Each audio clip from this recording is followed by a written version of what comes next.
Welcome to Ben's Experience. In this video, I will show you how to cancel your Mailchimp subscription.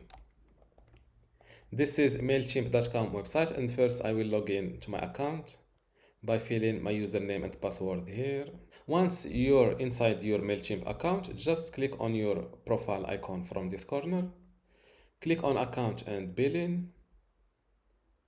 Go to Settings and click on Manage My Plan. Before I continue this tutorial, I would like to let you know that you can get access to my Mailchimp online course today for free. Inside this course, you will learn many things, including how to set up your Mailchimp account, how to manage your audience inside Mailchimp, also how to create a campaign and manage it, how to create landing pages and forms, integration and API, email customization and personalization, export and download, and also troubleshooting and maintenance. To get all of this today for free, plus these online courses in my university, all you need to do is to go to university.bensexperience.com, link in the description. Without any further ado, let's continue our tutorial.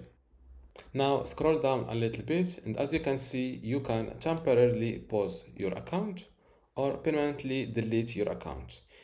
When you pause your bidding for your plan, you'll still have access to your account and data, but you won't be able to send any emails.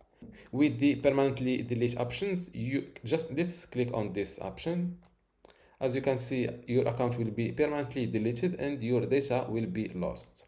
If you want to go with this option, just confirm your account password here, and in the second field, type the word delete in uppercases. After that, just click on this permanently delete red button.